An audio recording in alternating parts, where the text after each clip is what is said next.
Well, hello, Nativity Bible Heads. It is Dr. Wayne, and it is time for Sunday morning, Easter Sunday morning, Power Bible Study. Yes, April 9th, Easter is here. Woo, woo, aren't we happy for that? Our lessons today are coming from, our first lesson is not from the Old Testament, it's from the book of Acts. Typically, we get during the Easter season. Our first reading is dominated by the book of Acts, so this is the first of many, so get used to that. Acts chapter 10, verses 34 to 43.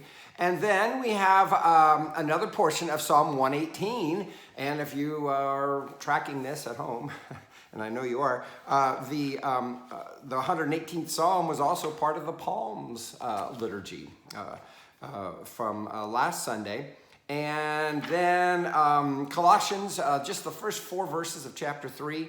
And then we have the resurrection appearance narrated by John's gospel in John chapter 20, which is what Father Scott chose to preach on this week. So that is what we're talking about, John 20, verses 1 to 18.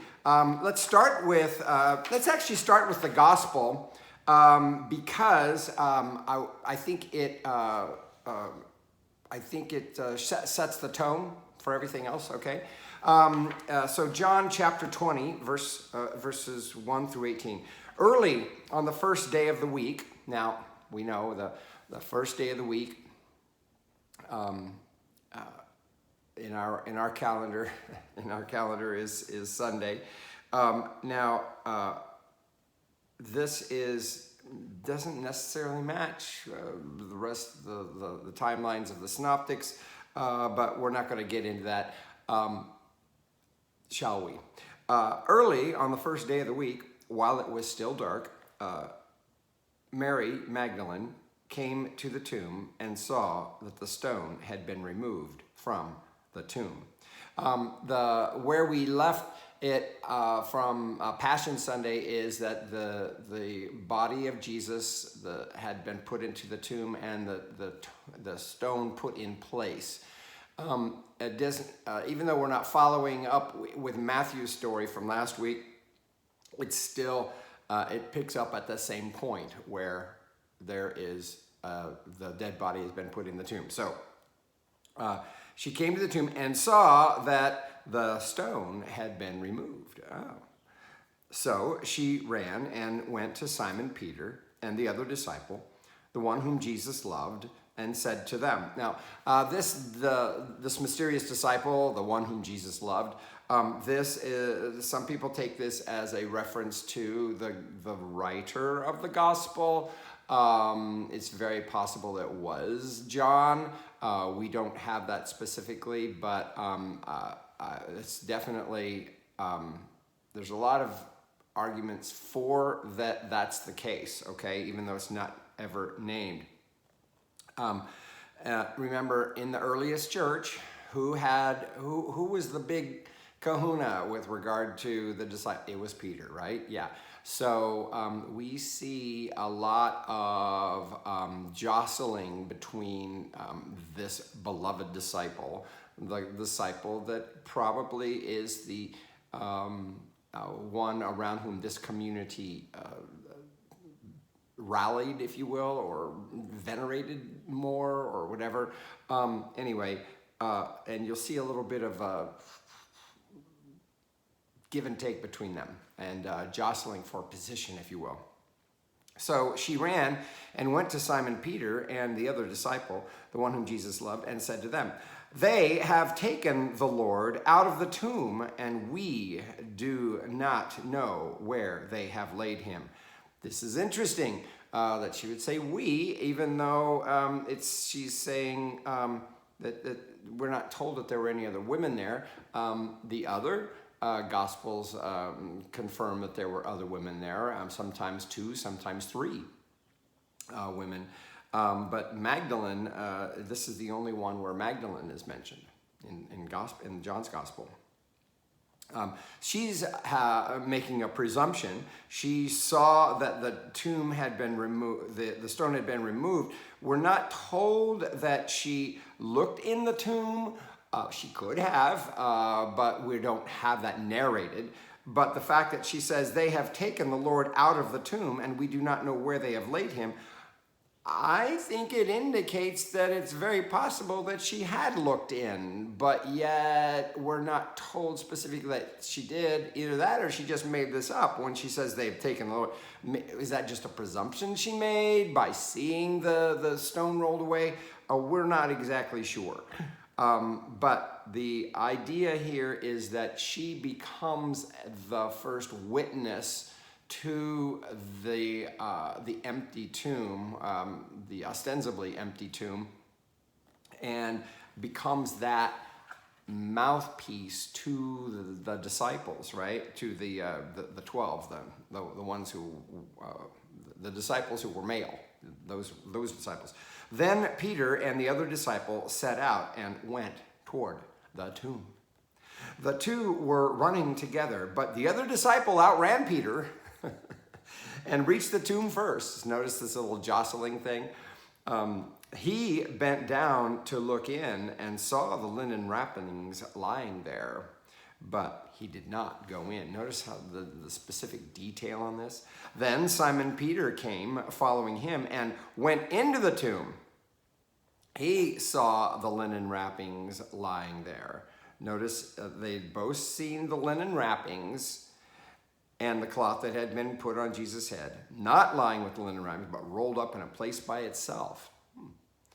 Then the other disciple who reached the tomb first also went in. So it's like you can see like the one disciple's like peering in, but Peter just goes right in, and then we're told what he sees, and then the other goes on in and follows him, right? Also went in, and he saw, then the other disciple who reached the tomb first also went in, and he saw and believed. To see and believe is a big thing in the Gospel of John. Seeing is believing, seeing and believing. When you truly do see, that's when you believe. That's the reason why when people had interactions with Jesus in John's Gospel, anytime they truly saw, like the healing of the blind man from the Lenten 4, he ended up believing, right? Seeing and believing, it happens when we truly see what there is to be seen. The result is belief in John's economy, right? For then the other disciple who reached it also went in, and he saw and believed. For as yet they did not understand the scripture that he must rise from the dead. We don't know exactly what scripture is being referred to here, but it was strongly believed that this was something that had to happen, that it was something that was indeed going to happen. And John's little comment, or our narrator's little comment here, is alluding to that, right? And the disciples truly didn't look forward to this. So they didn't have the experience of, oh, sure enough, it happened. No, that wasn't the case. Then the disciples returned to their homes. But Mary stood weeping outside the tomb. And as she wept, she bent over to look into the tomb. And she saw two angels in white sitting where the body of Jesus had been lying, one at the head and the other at the feet. This is interesting. Mark's gospel says there was a young man. Luke's gospel has one angel. I think Matthew has two men. One of them has one man, one of them has two men, one of them has one angel, one of them has two angels. None of the four gospels agree on the messengers there. But notice what it is that they convey to the woman. They said to her, "Woman, why are you weeping?" She said to them, "They have taken away my Lord, and I do not know where they have laid him." She's trying to do her due diligence. She's not expecting to see a resurrection either, right? Notice there's no, in her seeing the empty tomb. She's not led to belief. Interesting, right? Let's continue. When she had said this, she turned around and saw Jesus standing there, but she did not know that it was Jesus. So she just sees a person and she thinks that it's just somebody who, in the neighborhood, like the gardener, which is what we'll find out, right? Jesus said to her, "Woman, why are you weeping?" This gunai, that's the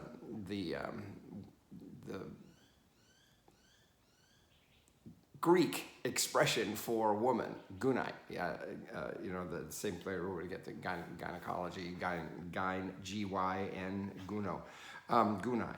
Woman, why are you weeping? Whom are you looking for?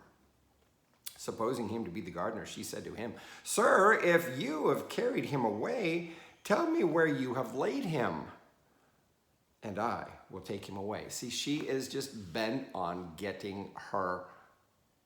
doing the due diligence with regard to the proper preparations, because they hadn't necessarily happened as far as she was concerned. Jesus said to her, "Mary." She turned and said to him in Hebrew, "Rabboni," which means teacher. This is a little bit different from the word that we normally get translated as teacher. It's really kind of like more like my great one kind of a thing than it is just a teacher. Jesus said to her, "Do not hold on to me, because I have not yet ascended to the Father." This, a lot of people a lot of commentators wonder, like, does this mean that she did actually grab him and he's saying, "Oh, don't do that"? Or is he saying, like, "Don't detain me"? I'm not 100% sure what this is about. I think it's all about the fact that there is in the Gospel of John the crucifixion, the burial, the resurrection and ascension, and the gift of the Spirit. It's all like one big swoop. Those are just different particles of the whole swoop, and any particle of it can't be missing. And that part was missing, of the ascending to the Father. And I think that's what's being referred to here. "But go to my brothers and say to them, I am ascending to my Father and your Father, to my God and your God." So she is actually given a message. This is the first person that we're told that Jesus talks with after in a resurrection appearance. The ascension, there's no 40-day period like we have in Luke. It is merely an announcement. And it's just something that's like, he's basically saying, I'm in the middle of that one movement. The raising up, remember, the lifting up on the cross for John was that lifting up that we associate with ascension. It's all the same thing, okay? The cross, the burial, the resurrection, ascension, it's all the same thing. And so that's what I believe the emphasis here is. And the last verse we have in verse 18, Mary Magdalene went and announced to the disciples, "I have seen the Lord." Now the word for Lord is not the covenant name for God like we have in the Old Testament with the capital letters, but it is the word meaning master, kyrios, kyrie, that expression that we have in Greek. In Latin, "I have seen the Lord, I have seen the Master, I have seen our guy," yeah. And she told them that he had said these things to her. So she announced that. Now, remember, one of the things that Jesus in the Gospel of John said something about that he is the sheep, the great shepherd, right? And that my sheep know my voice, right? Notice in this thing that happened, that there was this response to, she didn't notice him by sight, but she did notice him by voice. Back in verse 16, Jesus said to her, "Mary." She turned and said to him in Hebrew, "Rabboni." So it's an illustration of the fact that the resurrected Lord is recognizable by voice, not nearly as much apparently by sight, because of the way the way Mary was responded. Maybe she didn't really concentrate on that, but it kind of gives us a little bit of a insight into, like, oh, what does resurrection look like? What is resurrection? We don't really get a lot of detail about that, but apparently the resurrected body is a little bit like the earthly body, and a lot not like it. That she thought that it was somebody, but yet she didn't recognize him, which was interesting. But the voice is key. Here we see Jesus acting out the promises of what he said he was as the good shepherd. The good shepherd knows his sheep, and they hear his voice and respond to it. So let's work backwards. Colossians chapter 3, verses 1 to 4. Now, remember, this writing probably came before the writing of our gospel, although the oral history of our gospel story definitely predated what we have with Paul's writings, which Colossians is one of. But as far as being put into print, as far as a final product, Colossians was definitely in existence before the Gospel of John. Okay, if you have been raised with Christ, and so when a lot of times the word "if" that gets translated "if" in our English from Paul's writing, a lot of times it means more like since, like because of the sense of what he had been talking about before and the word he uses. So it's like he's saying that he's not like asking us to doubt whether or not we have been raised with Christ. He's saying, since you are, okay, because you are, okay. He's trying to describe a reality, not a, well, if I were, then that would be great. No, he's not trying to do that. He's trying to actually put forth an understanding whereby we get that we have been raised with Christ. So, if you have been raised with Christ, since you have been raised with Christ, isn't this a fascinating thing? In the early church preaching, which Paul reflects here, we see that the understanding was that that Christ's resurrection is something that we participate in. It's like we actually are this risen thing now as well, and this is one of the things that we have available to us as believers. If you have been, since you have been raised with Christ, seek the things that are above, where Christ is, seated at the right hand of God.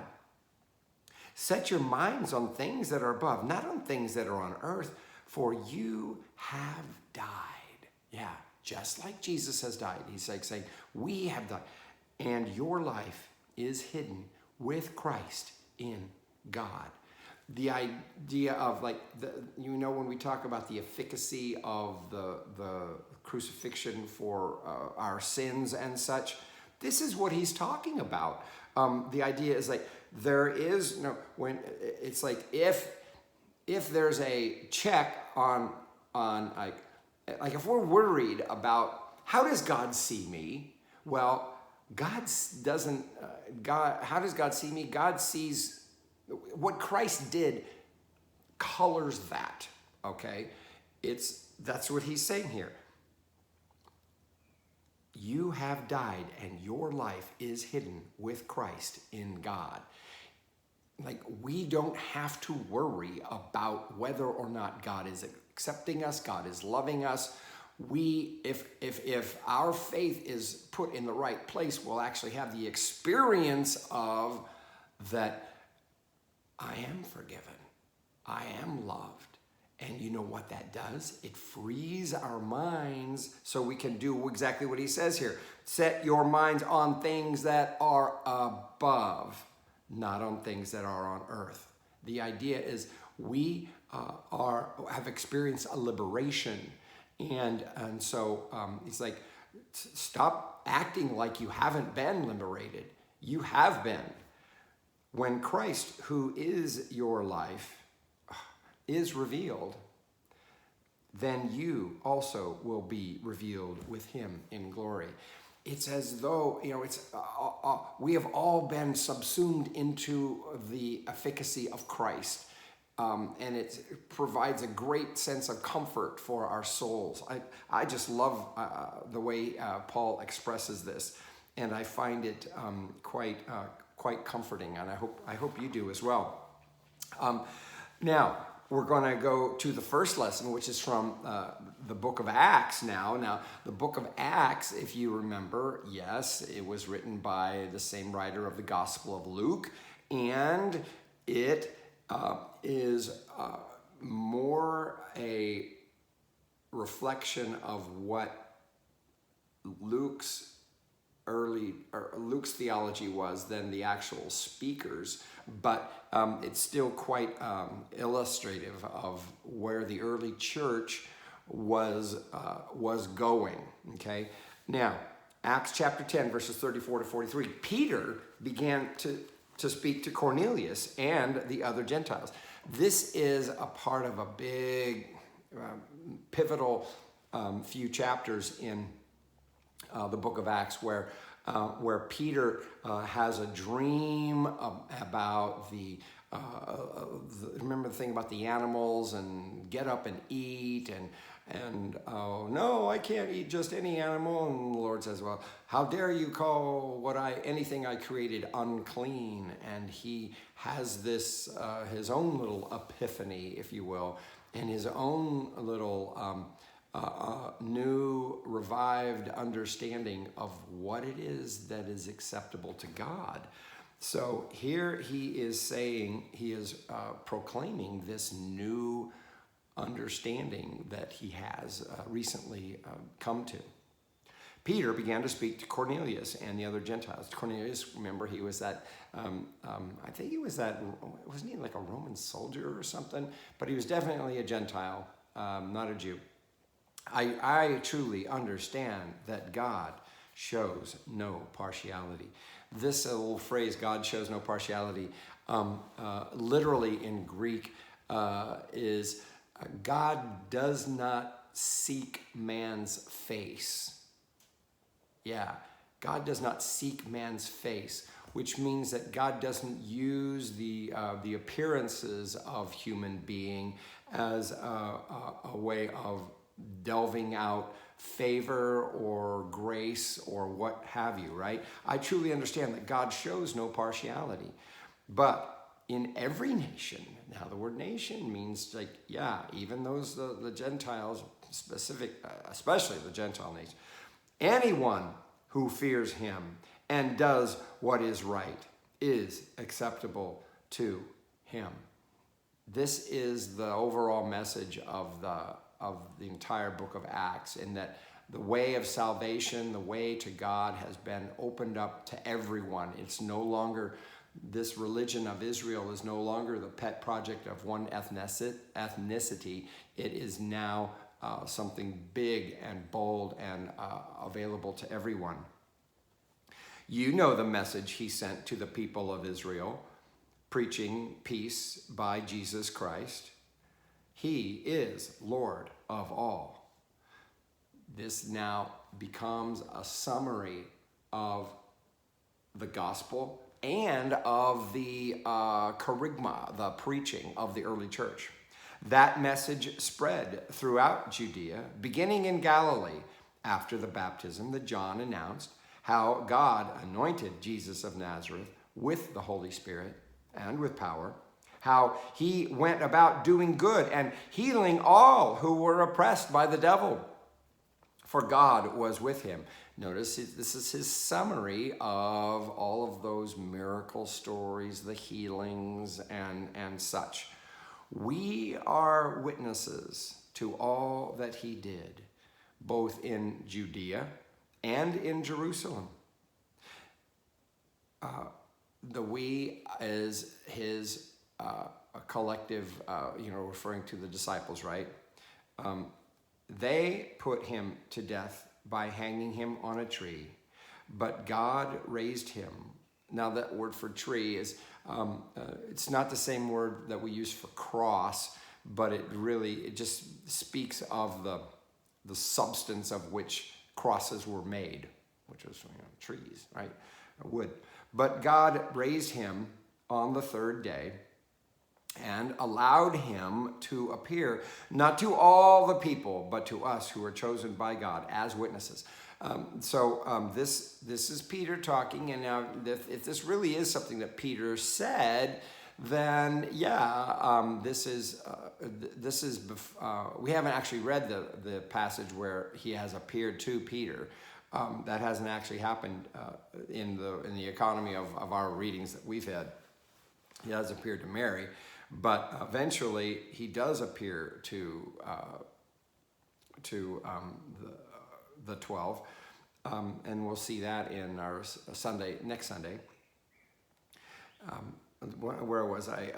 Not to all the people, but to us who were chosen by God as witnesses. Notice the sense of this for him is that God wasn't being indiscriminate in this.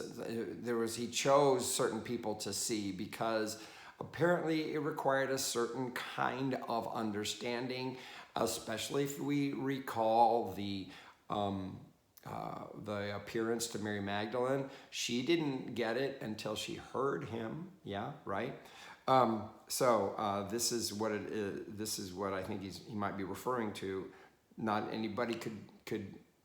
I don't think it was something for anybody. Just anybody could see. There had to be something there. There's apparently some connection, maybe. Not to all the people, but to us who were chosen by God as witnesses, and who ate and drank with him after he rose from the dead. Yeah. We have those narratives that come later as well, where there is eating and such, even in his post-resurrected state. Now, it's possible that this eating and drinking is a liturgical reference, and the idea that in liturgical parlance, it's the same thing as eating and drinking with him. I don't know. In the commentary that I was reading, it seemed to just dismiss this as liturgical talk. I'm not so sure that's what it is. I think that it is referring to the fact. You remember the Road to Emmaus story, that where it's like Jesus ate, the risen Lord ate with those people and such. Anyway, he commanded us to preach to the people and to testify that he is the one ordained by God as judge of the living and the dead. All the prophets testify about him, that everyone who believes in him, everyone, that's the key thing here. Everyone, it's not just restricted to Jews anymore. Everyone who believes in him receives forgiveness of sins through his name. The reason why we read this lesson is because it is an excellent summary of the early Christian preaching. It's a summary of the gospel. It's a summary of the good news. It's a summary of what is available through what Jesus did. And there is really no more better succinct statement of the whole thing. What a wonderful, wonderful summary it is. And that's the reason why we read this on Easter Sunday. I'm just going to say a little bit about the psalm and then we'll be done. Psalm 118, it's just verses 1 and 2 and then verses 14 to 24. We had another portion of Psalm 118 that we did for Palm Sunday. But in the context of Easter Sunday and resurrection, just listen to this. Give thanks to the Lord, for he is good. His mercy endures forever. Let Israel now proclaim, his mercy endures forever. Now, skipping to verse 14. The Lord is my strength and my song. He has become my salvation. Notice that we can see this as something that could be spouted by someone who has experienced resurrection by a resurrected Lord. It can also be for us, because remember, in his resurrection, we are resurrected. We have this new gift of life, like Paul said in his, since we have been raised with Christ, it means that we are in a different spot. That God, our life is now hidden with Christ in God. Yeah. And when Christ is revealed, then we will be revealed with him in glory. So it's like this, what happens to Jesus has happened to us. So we can rejoice in this.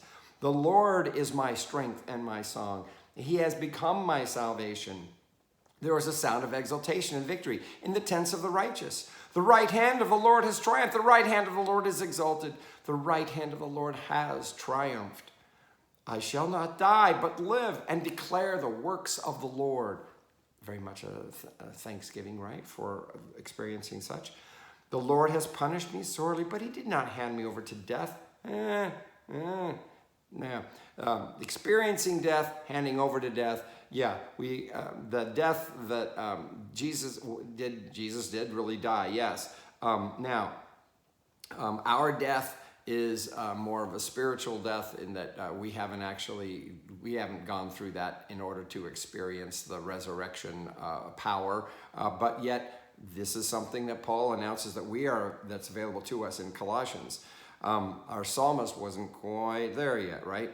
The Lord has punished me sorely. He did not have me. Open for me the gates of righteousness. I will enter them. I will offer thanks to the Lord. This is an example of the fact that this psalm is probably used as an entrance liturgy for the temple. This is the gate of the Lord. He who is righteous may enter. So remember, we are not ourselves righteous, but what does God see when he looks at us? He sees the righteousness of Christ. Yeah. I will give thanks to you, for you answered me and have become my salvation. The same stone which the builders rejected has become the chief cornerstone. We can think of this definitely in terms of who Jesus was, right?